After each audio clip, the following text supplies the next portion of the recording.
I'm a big fan of The Dark Knight. It's a compelling story with great characters, excellent performances, and exciting action. But though the film gets a lot right, it gets one thing extremely wrong. And no, I'm not talking about this, which is absurd even by Batman standards. There's the thumbprint he left when he pushed around in the clip.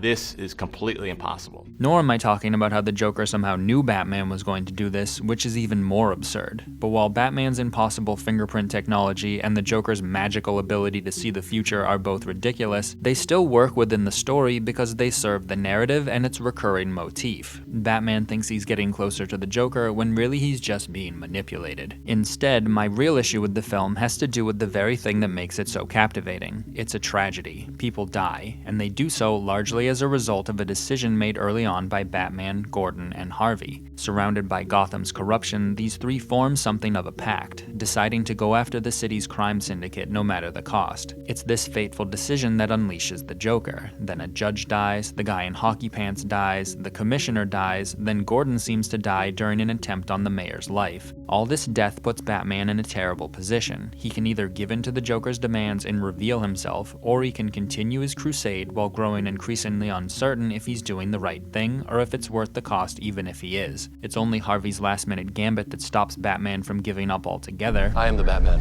And this is what ultimately leads to the Joker's capture. So far, this is all excellent storytelling. A charismatic villain at the height of his power versus a wounded hero who's been pushed to the brink yet still rises to the occasion. But it's at this moment that the story makes its biggest mistake. We got you, you son of a bitch. Gordon isn't dead. That may not sound like a big deal, but it is. This is a plot twist, which is a type of payoff. In my last video, I talked about how payoffs don't just happen by themselves. Instead, they're the result of a setup. In order for a plot twist to work, a setup first has to lead you down a false narrative path. That way the twist can then jolt you back into the reality of the story. During this moment of disorientation, you think back to the setup and then reconstruct the actual events of the story for yourself back up to the payoff. All of which happens in just a matter of seconds. A good example of this done correctly is Luke's big reveal at the end of The Last Jedi. Say what you want about that movie as a whole, but this is a great plot twist. As the Resistance faces its darkest hour, Luke surprises everyone by joining the fight. This is the setup. It leads you away from the reality of the story without you realizing it. You watch as Luke faces the First Order by himself, then seems to get struck down by its leader, which is when the truth is revealed. He's not really there. This wrenches you away from the false narrative you'd been led down and back to the reality of the story. You think back to the setup, which you now recognize in retrospect, and figure out what really happened for yourself back up to the payoff. This same process occurs in The Dark Knight when we learn Gordon is still alive. We think back to when we thought he was killed, then retell the actual events of the story to ourselves back up to this reveal. Both plot twists work in the same way, and both succeed at surprising us. The crucial difference between them is that only one serves the story. There's actually a way to test this, and it's quite simple. To see how much a plot twist means to a story, imagine the story without it and see how much it changes as a result. For instance, try removing the big plot twist from The Sixth Sense. Imagine if Dr. Crow didn't really die in the beginning and he remains alive at the end. This hypothetical would significantly change the story, and that change would not be positive. Not only is the twist ending the best part of The Sixth Sense, the twist alters the entire narrative, making a second viewing a totally different experience from the first. Now maybe this isn't a fair comparison to The Dark Knight, since the plot twist in The Sixth Sense spans nearly the entire movie, whereas Gordon's fake death lasts only about 20 minutes. So for a better comparison, let's go back to the plot twist we just looked at. What happens if we remove Luke's reveal from The Last Jedi? What if he really shows up here, confronts the First Order by himself, and gets killed? At first glance, not much changes at all. He's gonna die anyway. No matter how he dies, his death would still be heroic because he's fighting for what's right. But while that's all true, Luke dying here, or here, wouldn't serve the story anywhere near as well as him dying here. Luke's already spent the entire movie refusing to be the hero that Rey wants him to be. If after all that, he showed up only to get brushed aside, it would be a pretty lousy payoff, especially for such a monumental character. All this foreshadowing from his and Rey's story would have been wasted. Think what? I'm gonna walk out with a laser sword and face down the whole First Order? You're not doing this. The effort would kill you.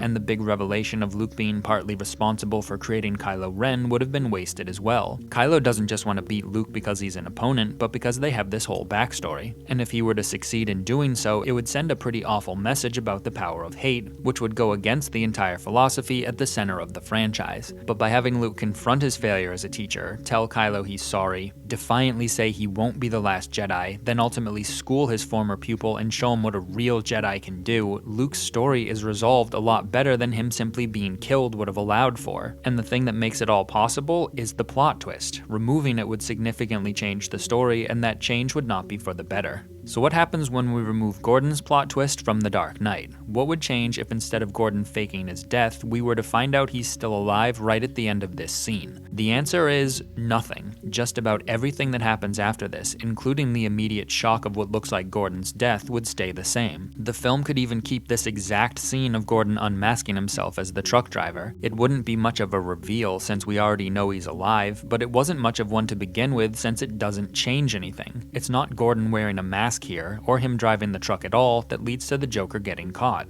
This is what I mean when I say the twist doesn't serve the story. It has no effect on it. Instead, it exists only for itself. That would be bad enough if it was the only problem, but it isn't. Beyond serving no narrative purpose, Gordon's fake death doesn't make a lot of sense. Remember, with a decent plot twist, after it's revealed, you should be able to recreate for yourself what actually happened, including what took place off-screen or off-page, and you should be able to do so almost instantly. Returning to Luke's twist in The Last Jedi, once it's revealed, we can immediately think back to this scene between him and Leia and recognize it as the setup. From here until the payoff, everything the story doesn't show us we can construct for ourselves. We understand how Luke is doing this, he's using the Force so hard it kills him, and we understand why he's doing it. He's helping the remaining Alliance fighters escape, and he's atoning for his failure with Kylo Ren. This works from a narrative perspective because it serves the character's strategic need. It works from a thematic perspective because Luke's learned he shouldn't stop fighting just because he failed, and it works from a logical perspective because we can readily recreate for ourselves what actually happened. But when you try to recreate what happened with Gordon after he reveals that he's still alive, things don't go as smoothly. You go back to him getting shot, which you now recognize as the setup. He's not really dead. But if he's not dead, then what is he? Is he pretending? That would explain him looking dead, but it wouldn't explain anything else.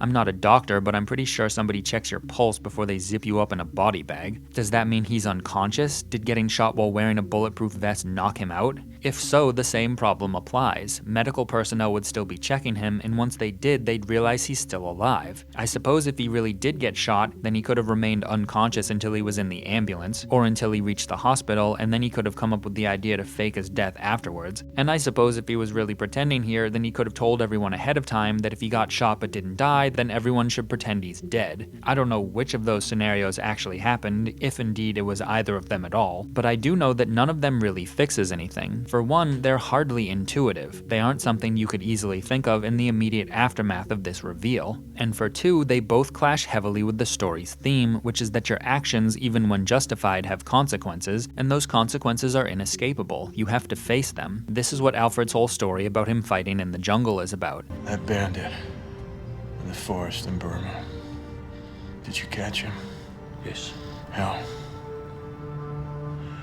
We burned the forest down. And it's what Harvey alludes to when he says, "The night is darkest just before the dawn." He's telling a weary public that he understands how bleak things are, but that since they're doing the right thing, they have to keep fighting despite the consequences, and if they do, they'll eventually prevail. This line may be cliched, but it still works because it fits the theme. The same theme that was established back when these three formed their pact and agreed to fight for Gotham no matter the cost. And that cost winds up being terrible. Innocent people die. Batman is so affected by their deaths, he decides to give up being Batman, and that's before the death of Rachel, whose death affects Harvey so bad he has a complete mental breakdown, and that's after he gets half his face burned off. So the price these two pay is high. As for Gordon, the price looked high as well. Commissioner Gill dies in his arms, and the mayor likely would have died as well if Gordon hadn't actively shielded him and gotten shot in the process. In doing so, he bravely paid the price for the decision that he, Batman, and Harvey made, but then he ruins it by pretending to be dead afterwards. This isn't facing the consequences of his actions, it's running and hiding from them, which doesn't help anyone other than himself. It certainly doesn't help catch the Joker, and I don't see how it serves Gordon's stated purpose either. I'm sorry, I couldn't risk yourself. He gives his wife this half-baked excuse about how he was really protecting her, but that just doesn't hold water. Did the Joker even know who Gordon was before he was made commissioner? I don't see why he would, and if he did, I don't see why he'd care. Before he got promoted, Gordon seems too insignificant to warrant the Joker's interest, something the story bears out. At no point does the Joker go out of his way to target Gordon, or indicate he even knows who Gordon is. It's Commissioner Gill who's targeted here, and it's the mayor who's targeted here. Now I could certainly be wrong about this, maybe pre-Commissioner Commissioner Gordon was on the Joker's hit list after all, but if so, that's a consequence he volunteered for, so he had to face it. If he was worried about his family, then it's his family who should have been in hiding, not him. Of course, if Gordon hadn't gone into hiding, then we couldn't have had this, which is what his fake death is really all about. All the problems this creates, like it making no sense, it clashing with the theme, and it serving no strategic purpose, are all superseded by one crucial factor. Christopher Nolan wanted to have this big reveal, and the thing is, I get it. He's got a rabid fan base expecting and demanding to have their minds blown. In that regard, it's understandable that Nolan, to borrow a phrase from Alfred Hitchcock, would want to play his audience like a piano, even if doing so came at the cost of undercutting his own story. Hitchcock himself even went so far as to say that audience reaction is more important than the content of the film. And while I disagree with that statement, I can't say I find it all that irrational. Wanting to put audiences through the ringer is a perfectly reasonable goal for a director. The reason I disagree with Hitchcock's statement, despite him being one of the greatest filmmakers ever, is because I don't think content is something that has to suffer at the expense of an audience being surprised. If Nolan was hell-bent on having Gordon fake his death, he still could have. He, Jonathan Nolan, and David S. Goyer just needed to figure out how to do so in a way that actually served the story. I'm not certain how they could have done that, but I am certain it could have been done because it's been done before. Just look at a movie like Wild Things. It may be a different kind of movie than The Dark Knight, but it's no less revealing. If anything, it's way more revealing. The story is so jammed with plot twists, it's still revealing them halfway through the credits. The biggest of which is that Susie, who you think is a dumb swamp-dwelling hick who gets killed halfway through the film, is not only still alive, but she's actually the mastermind of the entire convoluted plan to steal money from Kelly's trust. Susie's fake death succeeds where Gordon's doesn't because it does all the things that Gordon's fake death fails to. It fits with the story's theme, which is that no one can be trusted and nothing is as it appears. It serves the character's strategic purpose, which is for Susie to eliminate her enemies and get away with the money while being suspected of neither. It makes logical sense because we can think back to the setup, which is when it looks like Susie gets killed by Sam, then reconstruct for ourselves what actually happened all the way back to the payoff, which the film even helps us do. And most important, it serves the story, something we can verify by using the same method from before. Hypothetically, removing Susie's twist from the plot massively changes the story, and the effect of that change is a net loss. Similar to the big reveal in The Sixth Sense, Susie's fake death affects the entire movie, making a second viewing a completely different experience from the first. She wasn't a pawn in Sam's game as you're led to believe, Sam was a pawn in hers, and so was nearly everyone else. Susie's fake death changes everything, whereas Gordon's fake death, once again, changes nothing. Now, to be clear, just because Wild Things, The Last Jedi, and The Sixth Sense all have better plot twists than The Dark Knight doesn't make them better movies. Plot twists aren't everything. As memorable as they can be, it's important to keep in mind they're just another tool, and the goal of a writer shouldn't be to use every narrative tool at your disposal, but rather to tell the best story you can. So if a story fails to reach its full potential, it doesn't necessarily mean something's missing. Instead, it might mean it was constructed with something it never needed in the first place, like Gordon's fake death, which, as far as I'm concerned, is the biggest flaw in The Dark Knight.